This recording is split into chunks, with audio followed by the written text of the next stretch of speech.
Menurut Bapak, hal apa saja yang perlu ditingkatkan dan diperbaiki di sekolah?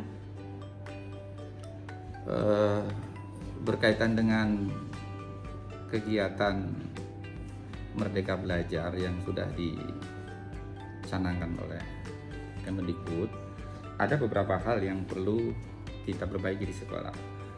Antara lain yaitu peningkatan sumber daya manusia, ya, baik itu kepala sekolah, guru maupun tata usaha, itu harus kita tingkatkan supaya lebih efektif di dalam melakukan pekerjaan. Kemudian sarana dan prasarana sekolah yang berkaitan dengan internet gitu ya, nah, itu juga perlu disiapkan karena pembelajaran ke depan akan berbasis internet. Oleh karena itu perlu disiapkan.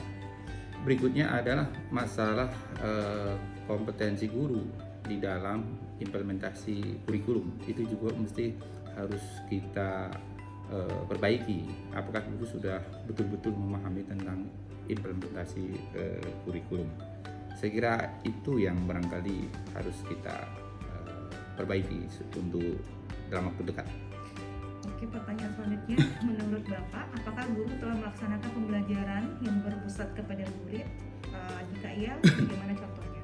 Ya, sebagian guru sudah melaksanakan kegiatan pembelajaran yang berpusat kepada siswa. Di dalam pelaksanaannya, guru itu melayani siswa dengan memberikan berbagai pertanyaan kepada siswa yang mungkin siswa tidak tahu. Jadi beberapa pertanyaan itu disampaikan kepada siswa, mana siswa yang memang tidak tahu. Jadi harus dilayani dengan sepenuh hati. Itu salah satunya.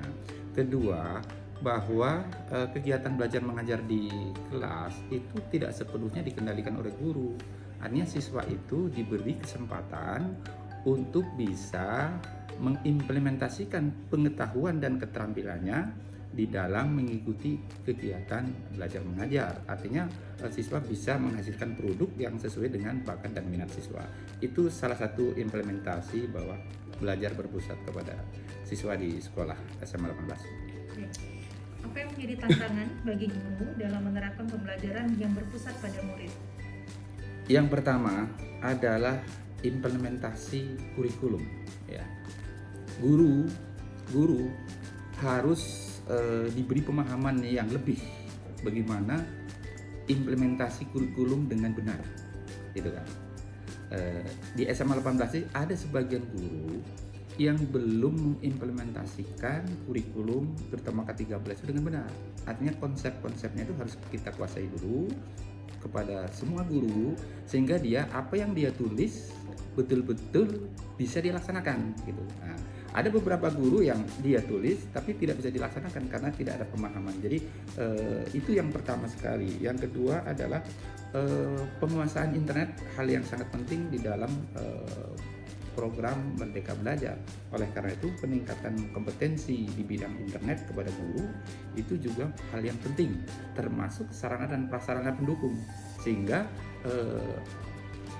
hal ini yang menjadi kompetensi guru itu bisa dilaksanakan baik. Saya kira seperti itu. Lalu selanjutnya, selama ini apakah gotong royong pembelajaran telah dilaksanakan? Jika tidak, apa yang menjadi penyebabnya? Dan jika iya, berikan contoh konkretnya.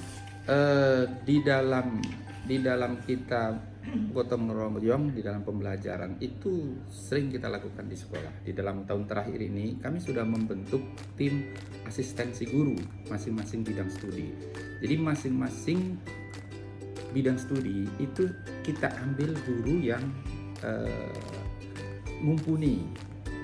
Kemudian kita latih secara khusus, kita berdialog dengan kepala sekolah berkaitan dengan pembelajaran sampai dia memahami betul bahwa proses belajar mengajar itu betul-betul dikuasai, K13 dikuasai, mulai dari metode sains, model-model pembelajaran, kemudian sistem penilaiannya, semua harus dikuasai dengan benar. Nah, setelah itu maka masing-masing guru itu mempresentasikan di rapat guru masing-masing bidang studi.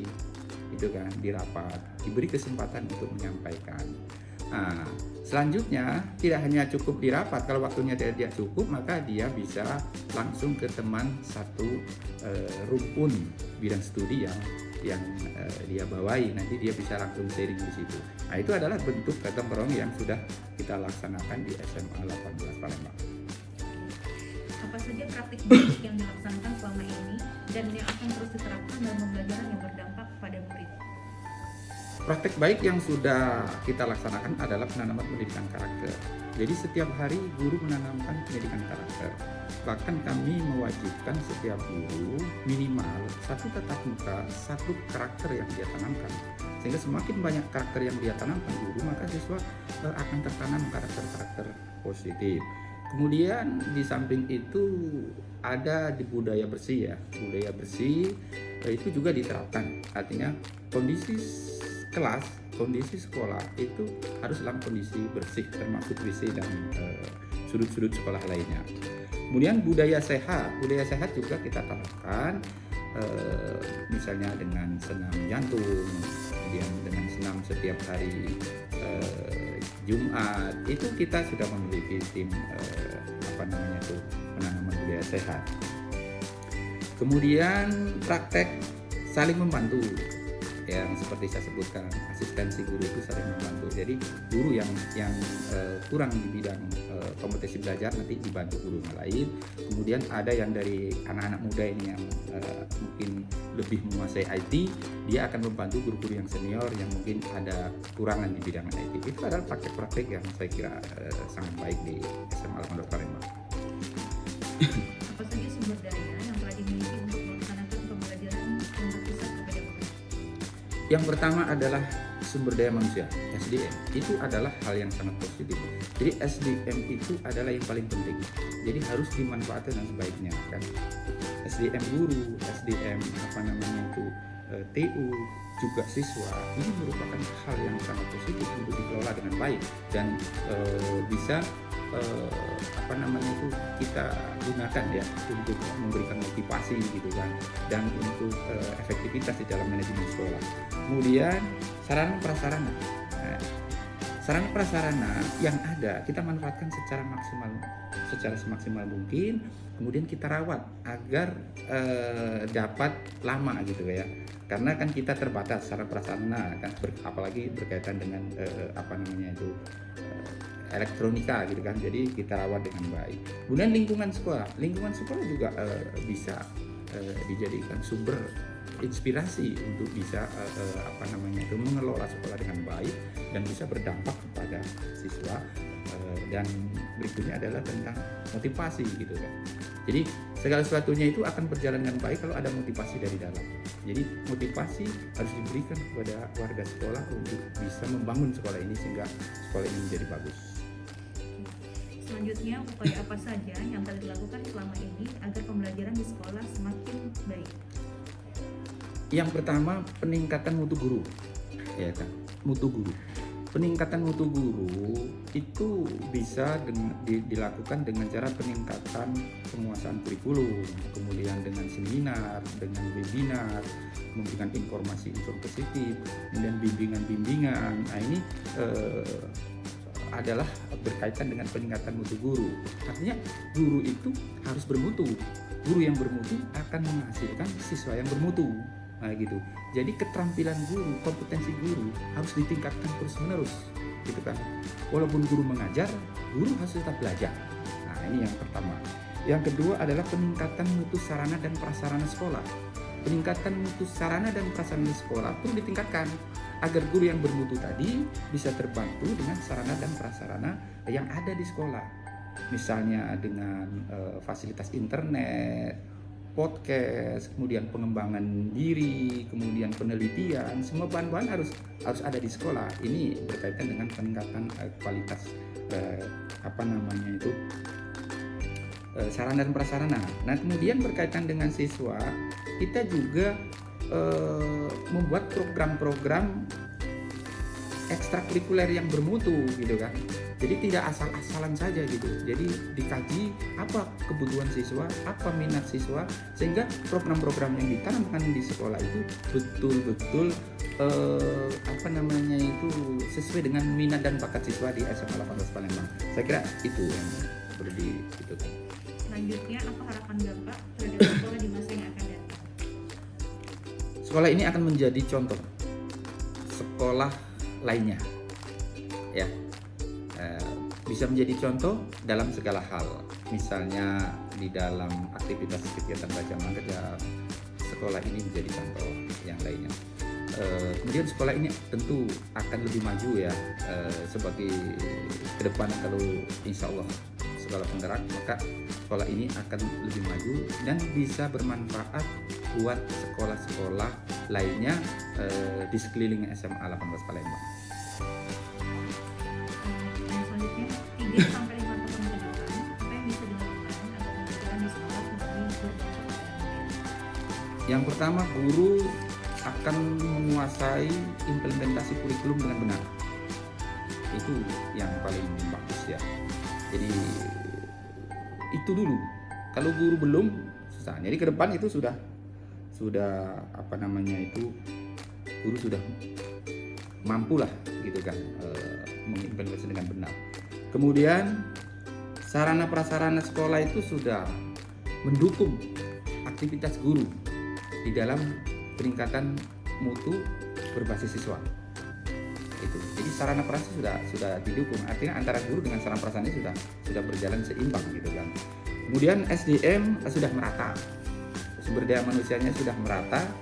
Artinya guru-gurunya itu sudah standar ya. Belajarnya sudah merata, sudah menguasai berbagai teknologi, dan insya Allah kalau hal itu terjadi, maka profil pelajar Pancasila yang diharapkan pemerintah insya Allah bisa terwujud di SMA 18.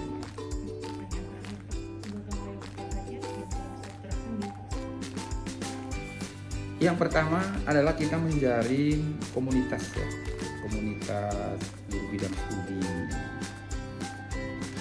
di sekolah itu kita kuatkan karena mereka akan belajar dengan sesama mereka. Itu adalah hal yang paling penting. Jadi guru harus memiliki komunitas bidang studi masing-masing. Kemudian komunitas itu nanti akan bekerja sama dengan komunitas lainnya, misalnya di MGMP dan seterusnya. Kemudian peningkatkan kreativitas pada guru dan siswa. Jadi guru dan siswa itu harus ditingkatkan kreativitasnya, kan, supaya dia itu terus-menerus menghasilkan karya-karya baru, gitu kan. Kemudian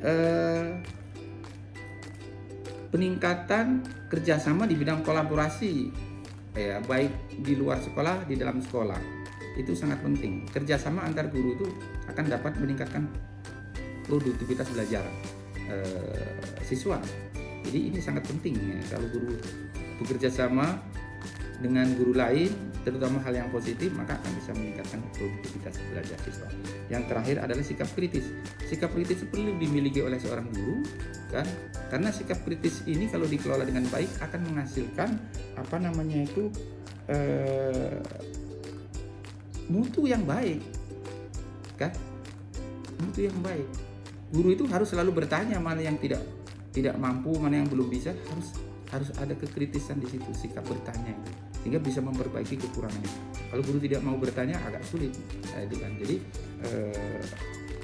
ada 4 komponen, yaitu komunikasi yang baik, kreativitas, kemudian kolaborasi, dan sikap kritis itu yang bisa membantu untuk meningkatkan kualitas guru dan kualitas siswa.